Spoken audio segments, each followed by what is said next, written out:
हमारे एरिया में इतना एजुकेशन पर ध्यान नहीं दिया जाता। आजकल का युवा ये सोचता है कि कुछ ऐसा काम हो जाए तुरंत हम कामयाब हो जाएं, जो हमें बता सके कि हमें आगे फ्यूचर में क्या करना है। हमारे आसपास में भी कुछ ऐसा कुछ है नहीं, ना कोई बड़ा मेडिकल कॉलेज है, गवर्नमेंट मेडिकल कॉलेज। मैं इस टाइम पर बैठा हूं ठाकुर द्वारे की एक ऐसी हस्ती के पास में जिन्होंने ठाकुर द्वारे की पूरा नाम बदल दिया है। और ठाकुर द्वारे नाम जो पूरे उत्तर प्रदेश में उस तरीके से पेश किया है कि लोग इन पर अभिमान करते हैं और ठाकुर द्वारे को इन्हीं के नाम से जाना जाता है। इनका नाम है अनिरुद्ध चौहान, जो कि एक गवर्नमेंट ऑफिसर भी हैं, और इनके वालिद साहब जिनका नाम है राम सिंह। उन्होंने इसकी स्थापना की थी इस सेंटर की, और आज से नहीं 1980 से ये चालू है और यहाँ पर सेवा कर रहे हैं ये। तो मैं सर से पूछना चाहूँगा इसके बारे में कि कैसे ये शुरू किया, इसकी स्थापना की, इनके वालिद साहब के जहन में क्या आया कि इस छोटी सी बस्ती में इतना बड़ा सेंटर खोला और यहाँ से लाखों बच्चे जो आज पूरे हिंदुस्तान में सरकारी सेवा दे रहे हैं। तो सर आप बताइए। जी बहुत बहुत शुक्रिया कि आपने आज हमारे पॉडकास्ट के माध्यम से आप हमारे यहाँ आए। और जो आपका प्रश्न है कि मेरे पिताजी ने इसका सब शुरू किया, बिल्कुल ठीक बात है। मेरे पिताजी 1980 में ही आए। उससे पहले वो भी गवर्नमेंट जॉब में पुलिस डिपार्टमेंट में स्टेनो रहे। अच्छा। तो लगभग 1.5-2 साल उन्होंने जॉब करी, फिर उनका वहाँ मन नहीं लगा। तो उसके बाद वो अपने नेटिव जो प्लेस हमारा धामपुर के पास है जिला बिजनौर में, अच्छा। तो वहाँ से छोड़ के यहीं आ गए। घर वालों ने प्रेशर दिया, तुम नौकरी छोड़ाए, अब क्या करोगे? तो कहा मैं जो करूँगा खुद कर लूँगा। फिर ठाकुर आए, किराए की बिल्डिंग ली, काम शुरू किया, टाइप मशीन का काम करा, शॉर्ट हैंड सिखाई लोगों को। उस समय बिल्कुल नया क्रेज़ था, लोगों को मालूम नहीं था शॉर्ट हैंड क्या चीज़ होती है। लोगों को बेसिकली जानकारी कराई कि हम करना क्या चाहते हैं, है ना। बच्चे आने शुरू हुए, पढ़ना, बच्चों को पढ़ाया, मेहनत करी, रिजल्ट आने शुरू हुए। पहले 2 बच्चे आए, फिर 4 आए, फिर 10 आए, और आई नहीं, रिजल्ट भी आया लगातार। जो बच्चे आ रहे थे नौकरी भी जा रहे थे। गांव-गांव में क्रेज़ बन गया इस बात का कि भाई ऐसा क्या काम हो रहा है, ठाकुर लोग गवर्नमेंट जॉब में जा रहे हैं। और पिछले 45 साल की मेरे पिताजी की मेहनत कि आज हम इस मुकाम पे हैं कि ठाकुरदार को पूरा देश जान रहा है। और जहाँ भी स्टेनो है गवर्नमेंट डिपार्टमेंट में, आप किसी भी शहर का किस डिपार्टमेंट नाम आप बताइए, आपको ठाकुरदारा का या राम सिंह सेंटर का कहिए, बच्चा आपको सब जगह मिलेगा। तो ये मेरे पिताजी की मेहनत है, इसमें हम भी सहयोग करते हैं और फिर वर्तमान में मैं इस काम को देख रहा हूँ। तो मैं बार बार शुक्रगुजार हूँ अपने पिताजी का और उन सभी लोगों का जिन्होंने इस कार्य में उनका सहयोग किया। आपको दिख रहा होगा कि सर बहुत ही सिंपल और सादे मिजाज के शख्सियत हैं, बट आपको पता नहीं है कि सर भी एक सरकारी ऑफिसर हैं। सर अपने बारे में बताइए कुछ। देखिए, गवर्नमेंट जॉब में जाना या अफसर बनना मैं लगता नहीं बहुत बड़ी बात ऐसी कुछ है। भाई कितने लोग देश में डीएम हैं, है ना, आईएएस हैं, सचिव हैं, मुख्य सचिव हैं, लेकिन आप अपने पद के रहने के बाद आप समाज को क्या दे पा रहे हैं, ये महत्वपूर्ण मानता हूँ मैं। अब जैसे मैंने सीजीएल पास किया, मैं स्टेट बैंक मैनेजर रहा, सेंट्रल सेक्रेटरीट में जॉब करी, और ये कहते हुए मुझे गर्व भी महसूस होता है कि 8 नौकरियां मैंने हासिल करी। 8 नौकरियां? जी, गवर्नमेंट जॉब फाइनल सिलेक्शन में लिए, और 19 साल की उम्र से लगातार मैं नौकरी कर रहा हूँ, और 20 साल में नौकरी करते करते हो गए हैं। लेकिन मेरा खाली यही अचीवमेंट नहीं कि मैं नौकरी कर रहा हूँ, ठीक है, वो अपने लिए कर रहा हूँ मैं, उसका मेरे परिवार को लाभ है, मुझे लाभ है, लेकिन उसके साथ साथ जो संस्था के लिए मैं काम कर रहा हूँ, जो मेरे पिताजी ने शुरू करी, इसमें मैं निःशुल्क अपनी सेवा दे रहा हूँ।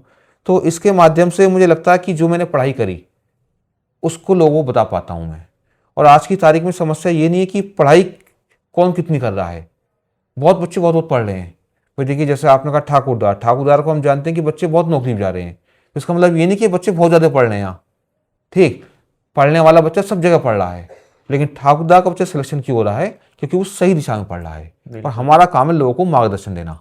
तो मेरा जो अपना पर्सनल काम है, लोगों को फ्री कैरियर काउंसलिंग करना, उनका गाइडेंस करना, जहाँ जो समस्या आती है बताना कि इस तरह पढ़ना है। पढ़ेगा तो बच्चा ही, लेकिन क्या पढ़ना है, कितना पढ़ना है, कैसे पढ़ना है, वो मैं बताता हूँ। वैकेंसीज के बारे में बताता हूँ, कैरियर काउंसलिंग करता हूँ, और मुझे लगता है इस काम में मैं कामयाब हूँ। काफ़ी लोग जुड़ रहे हैं और सफल भी हो रहे हैं। तो सर क्या अभी भी आप किसी पद पर हो, सरकारी पद पर? हाँ, देखिए, वैसे अभी सुपरेंट की पोस्ट मेरी है और जीएसटी डिपार्टमेंट में मैं हूँ, लेकिन अभी मैं विदाउट पे हूँ। अच्छा। ये मान लिया क्योंकि मेरी छुट्टी ज़्यादा है तो मैं विदाउट पे रहता हूँ।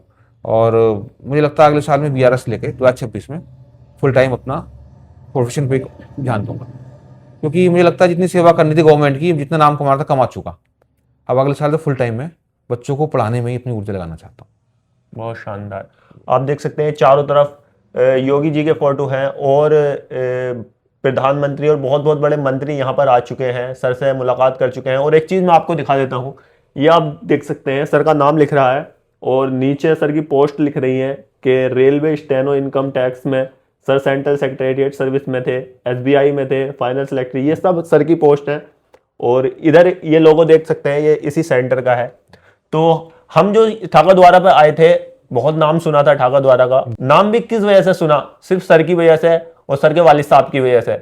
उन्होंने जो इस एरिया के लोगों के लिए दिया है वो बहुत बड़ी बात है, क्योंकि नॉर्मल हमारे एरिया में इतना एजुकेशन पर ध्यान नहीं दिया जाता। और ये हमारे आसपास में भी कुछ ऐसा कुछ है नहीं, ना कोई बड़ा मेडिकल कॉलेज है, गवर्नमेंट मेडिकल कॉलेज है, ना इतना कोई कैरियर काउंसलर है जो हमें बता सके कि हमें आगे फ्यूचर में क्या करना है, कैसे करना है। बट सर ने ये मुहिम उठाई और हमारे एरिया के लोगों को ये एक बहुत बड़ा वरदान ही माना जाएगा जो दिया, और आज पूरे देश भर में सेवा दे रहे हैं। बहुत बड़ी बात है ये। और एक चीज़ और सर मैं आपसे पता करना चाहता हूँ कि आपके वाले साहब हैं अभी? हाँ जी, अभी है। इनके वाले साहब हैं। आपके वाले साहब की एज कितनी होगी? लगभग 75 ईयर्स। 75 ईयर्स। जी। अभी तो वो आराम कर रहे होंगे। हाँ, ज़्यादातर चूँकि मुराबाद भी हमारा मकान है तो वहाँ निवास करते हैं, अभी आते जाते हैं। लेकिन फिलहाल ये काम हम ही संभाल रहे हैं, ये मानिए। ठीक, अभी यही संभाल रहे हैं सारा कुछ, और एक त्याग ही कर रहे हैं ये, क्योंकि गवर्नमेंट जॉब हमारे और हम जैसे कि बच्चों की नज़र में तो बहुत बड़ी चीज़ है। But sir without pay government job छोड़कर यहाँ पर सेवा दे रहे हैं, ये बहुत बड़ी बात है और हम शुक्रगुजार हैं सर का। देखिए, मैं जी आपके चैनल के माध्यम से कुछ और कहना चाहूँगा कि देखिए, विषय सिर्फ ये नहीं हो कि हमें करना क्या है। ठीक, आजकल का युवा ये सोचता है कि कुछ ऐसा काम हो जाए तुरंत हम कामयाब हो जाएं। ठीक, तो तुरंत तो कामयाबी नहीं मिल सकती, उसके लिए हमें सही दिशा में सकारात्मक प्रयास करना पड़ता है। अभी मेरे कुछ इंटरव्यूज़ वगैरह भी रहे, न्यूज़ चैनल पे भी आए, उसमें मैंने इसी बात को रखा कि यदि हम पढ़ाई लिखाई की बात करें तो हमसे ज़्यादा पढ़ा लिखा व्यक्ति शहरों में है, मुरादाबाद में है, दिल्ली में है। कोई बीटेक करके आया, कोई एमटेक करके आया, कोई एमसी करके आया है। तो ऐसा नहीं कम काबिल है, बहुत काबिल लोग भाग हैं जो इस काम को कर रहे हैं। लेकिन उन काबिल के बीच में हमें वो चीज़ ढूंढनी है जो कि हमारे रिक्रूटर को हमसे आवश्यकता है। जैसे मान लें एसएससी है, यूपीएससी है, उसकी डिमांड क्या है? बच्चा पहले उस चीज़ को समझे, अब वो पढ़ाई करे। ठीक है, वो पढ़ाई करे, उसके लिए आवश्यकता है सही गाइडेंस की। आज देश में जो कमी, शिक्षा की कमी नहीं है, पढ़े लिखा आदमी बहुत है, आप भी देखते होंगे। सरकार पूरा पढ़ाई लिखाई भी ध्यान दे रही है कि पढ़ो लिखो, लेकिन योग्यता कैसे बढ़े उस पर ध्यान देने की अधिक आवश्यकता है। क्योंकि सरकार को या किसी भी रिक्रूटर को चाहिए योग्य कर्मचारी, जो उनका मापक है उसके अनुसार वो पढ़ाई कर ले, कामयाब हो जाएगा।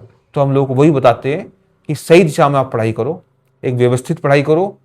लोग कहते हैं 12 घंटे 14 घंटे पढ़ने की बिल्कुल आवश्यकता नहीं है। मैं कहता हूँ आप 6 घंटे नियम से पढ़ें, आप वो पढ़ें जो पढ़ने की आपसे अपेक्षा है, आप कामयाब हो जाएंगे। बिल्कुल। और मतलब इतनी अच्छी सोच के साथ इस छोटी सी बस्ती में इतना ज्ञान देना, ये बहुत बड़ी बात है। क्योंकि हमारे तुम्हारे एरिया के लोग इतने एजुकेटेड नहीं हैं, हमारे तुम्हारे पेरेंट्स इतने एजुकेटेड नहीं हैं जो हमें मार्गदर्शन दे सकें एजुकेशन लाइन में। तो लोग ज़्यादातर दिल्ली भागते हैं, लखनऊ भागते हैं, इलाहाबाद भागते हैं, बट अपने एरिया के लोग नहीं भागते। नहीं भागते हैं, ठीक, वो पहले की परंपरा रही होगी। अब तो मेरा मानना है कि दिल्ली के लोग ठाकुरदा को बुला रहे हैं। हमारे पास तमाम स्टूडेंट ऐसे हैं, दिल्ली से ठाकुरदा आ रहे हैं पढ़ने, लखनऊ से पढ़ने ठाकुरदा आ रहे हैं।